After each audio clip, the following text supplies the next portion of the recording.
Optional তার example হবে না, তাই না?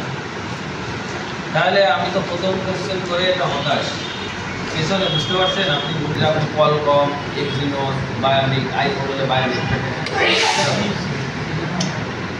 আর ইমেন্সি সিগন্যাল কীভাবে বা রং আয়তাকার বোর্ড এসে এটা আমাদের যে বোর্ডটা শেপ না এরকম বোর্ড, এবং এই চিপসেটগুলো অনেক বড় থাকে, সব থেকে মাদারবোর্ডে বড় থাকে।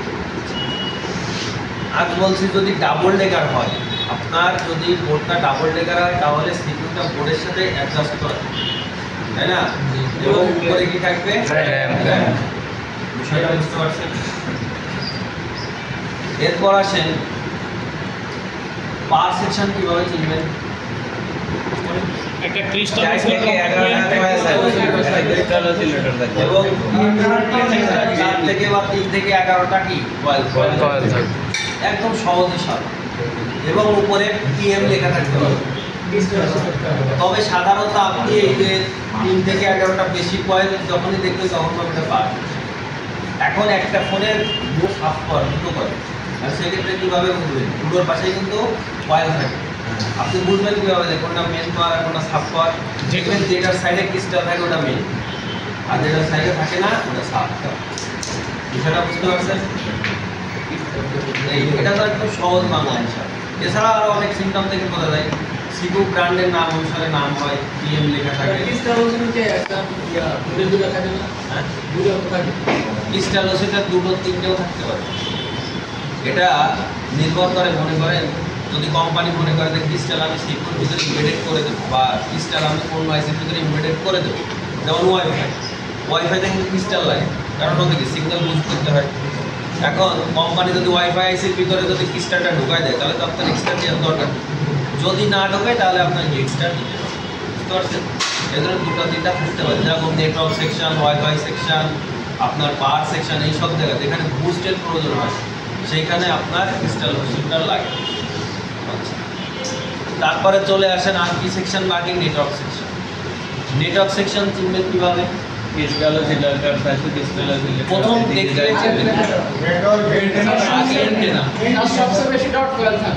ডট কয়েল দেখুন, সবচেয়ে প্রথমে দেখবে যে প্রথমে ঢুকেই দেখবে যে এন্টেনা, দেখেন ঢুকে আমার চোখে আপনি সবাই দেখবেন এন্টেনা আছে। এন্টেনা নেটওয়ার্ক ছাড়া অন্য কোনো সেকশনে ব্যবহার করা হয়। আপনি এন্টেনা পাইলে ভাবলে হ্যাঁ এটা আমার কি নেটওয়ার্ক সেকশন। আর নেটওয়ার্ক সেকশনে সব থেকে বেশি কি থাকবে? ডট কয়েল থাকবে, সব থেকে বেশি ডট কয়েল থাকবে। ডট কয়েল তো কালার দেখছি, নীল টাইপের কালার থাকে। এবং নেটওয়ার্ক সেকশনে আপনার যে এন্টেনা থেকে যে লাইনটা বেরোয় প্রথম যে আইসিটা আসছে এটা হচ্ছে কি 2G আইসি। এবং দেখবেন যে আইসিটা একটু চ্যাপ্টার টাইপের, চ্যাপ্টার মানে বুঝতে পারছেন?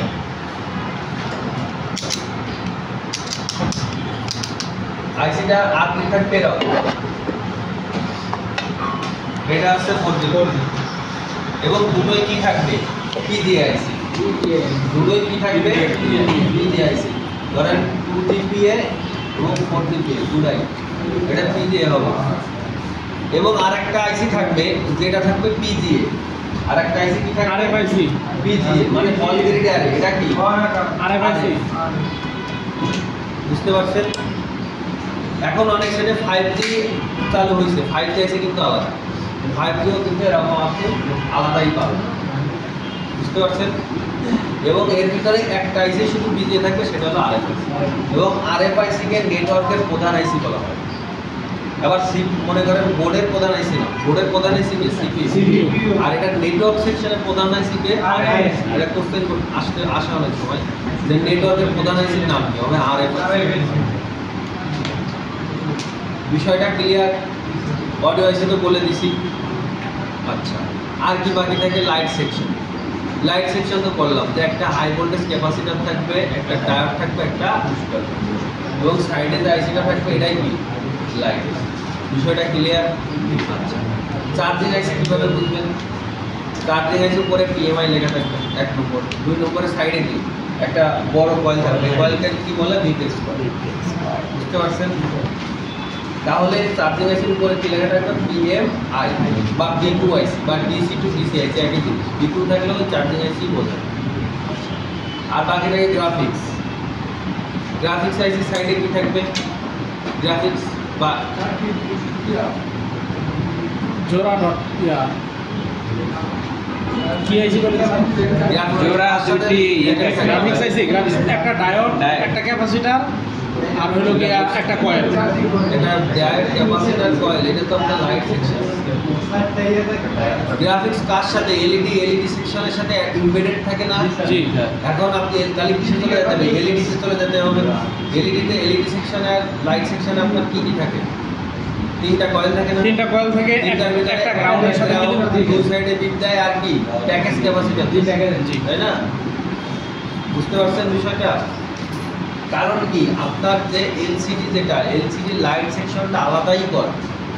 এটা আপনাদের যে এলসিডি ডিসপ্লেগুলো এগুলো কিন্তু লাইট এবং কালার এটা আলাদা আলাদাভাবে প্রদর্শন করা হয়। নিচ থেকে লাইট দেয় এবং উপর থেকে কি করে আপনাদের যে পোলারাইজড পেপার আছে যেগুলো ওগুলাকে কালার প্রদর্শন করে, ভিজিবল করে।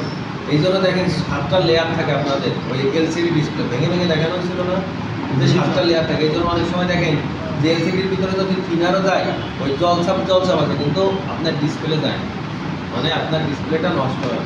দেখেন সাইডে অনেক সময় দেখা যায় এলসিডি খুলতে গিয়ে সাইডে ভেঙে গেছে বা ছুটে গেছে, পরে যখন আপনি গাম দিয়ে লাগান তখন দেখবেন কালা গাম ভিতরে ঢুকে যায়, কিন্তু তাও কি ডিসপ্লের কিছু বুঝতে পারছেন? এই জন্য এটা মেরামত করা সম্ভব, কিন্তু এলইডি সেটা সম্ভব না। কারণ এলইডিতে কী ব্যবহার করা হয়? অনেকগুলা ট্রানজিস্টর বলতে কি ডায়োড ব্যবহার করা হয়, বুঝতে পারছেন? কী ব্যবহার করা হয়? ডায়োড। এই ডায়োড এলইডি ডায়োড বলে এটাকে। এলইডি ডায়োড একসাথে কী করে? আলো এবং কালার দুটোই নিজেই প্রদর্শন করে, এর জন্য আলাদা কোনো কিছু প্রয়োজন হয় না, বুঝতে পারছেন?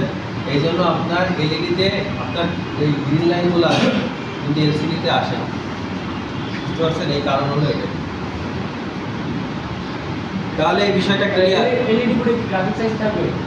হ্যাঁ, গ্রাফিক্স একসাথে ইমবেডেড করা। ওর তো আর আলাদা লাইট এলসিডি তো থাকবে, কারণ এলসিডিতে লাইট এসি না থাকলে আলো জ্বালাবে। ওর যে 15+ ভোল্ট লাগে এক্সট্রা লাইট সেকশনটা, মনে করেন এলসিডির ডিসপ্লে কয়টা থাকে? 7টা পর্দা থাকে, নিচে কি থাকে? লাইটের এরকম বার থাকে না? এই নিচ থেকেই তো লাইট দেয়, তাই না? নিচ থেকে লাইট দেয় না, দেওয়ার পর ওই যে পোলারাইজ পেপার থাকে ওইটাই তো ভিজিবল করে আপনার চোখের সামনে, তাই না? আর এই এলইডিতে কি? এলইডিতে যে ডায়োড ব্যবহার করা হয় না, এরকম ডায়োড ব্যবহার করে, এরকম একটার পর একটা এরকম ডায়োড ব্যবহার করা, অনেকগুলো ডায়োড ব্যবহার করা। এর ডায়োড নিজেই আসছে, নিজেই আলো দেয়, নিজেই জ্বলে, আবার নিজেই কালার দেয়, এর আলাদা কোনো কিছু দরকার হয় না। এখন দেখেন এর জন্য আলাদা কোনো লাইট সেকশনের প্রয়োজন হচ্ছে না, কিন্তু এই এলসিডির জন্য লাইট সেকশনের প্রয়োজন হয়, বুঝতে পারছেন? এটাই হলো পার্থক্য। এখন এটার গ্রিন লাইন কেমন করা বলে? এ তো আলাদাই লাইট দেয়, গ্রিন লাইন করার সুযোগ আছে? সুযোগ নেই, কিন্তু এর গ্রিন লাইন করার সুযোগ আছে। এর যদি দেখেন এর হরিজেন্টাল ওয়াইজ যদি একটা ডায়োড যদি কেটে যায় তাহলে সেন্টারে যে কটা ডায়োড থাকে সে কটা কি কানেকশন অফ। এই জন্য আপনার সুন্দর করে উপর দিয়ে একটা লাইন কি থাকবে। স্যার এখন কি তাহলে এই পাল্টাইলে মানে চেঞ্জ করলে লেবল বসাইতে হবে, লেবল ফিটিং করতে। এটা বাংলাদেশে হয় না, এর মেশিন আছে, এখন হয় কিনা জানি না, ইন্ডিয়ায় করা যায়, এর আলাদা মেশিন পাওয়া যায়। আর যারা বলে করে হয় এগুলো বক্তব্য মিথ্যা কথা, এগুলো হয় না, স্কিন হয় কিন্তু লাইন কখনো মেরামত করা সম্ভব না।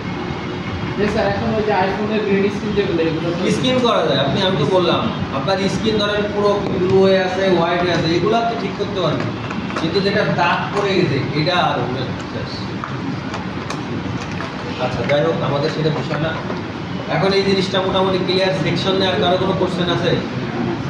কিন্তু আপনার তো পাচ্ছিলেন না, এটাই তো সমস্যা। আর এটা তো র্যাম কোনটা? র্যাম নাম্বারটা এটা কি র্যাম? এটা র্যাম। এটা কি কোন? এমএস যেটা না র্যাম, এটা রোম। এটা রোম, সেট লেখা র্যাম। আমরা এই জায়গায় যাই, আমরা আন্দাজে বলে লাভ নেই।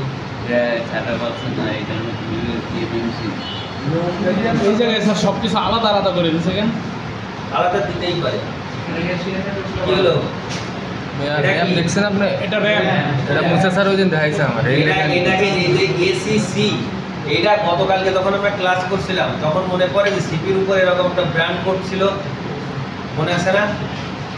তাহলে এই যখন আপনি এই যে তিনটে ইন্ডিভিজুয়াল যখন আইসি দেখবেন, যখন দেখবেন একটাকে এটা 4G আইসি শেপের না 4GB এর মতো না, জি। এটা হবে RAM আর বাকি যেটা এটা কি হবে ROM হবে। এটাকে ROMটা আয়তাকার হবে, কি বারবার বলছিলাম ROM কি হয় আয়তাকার হবে।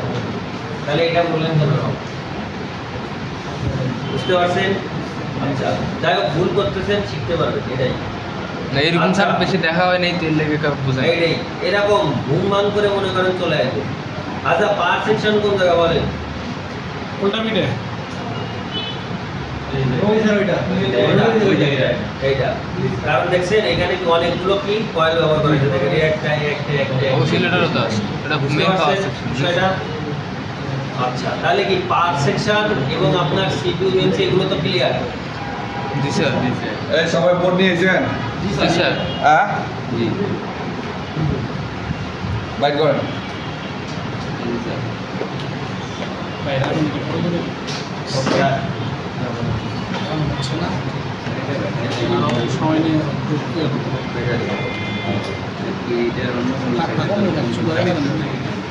বক্সে রেখে দিব, করে দেবো।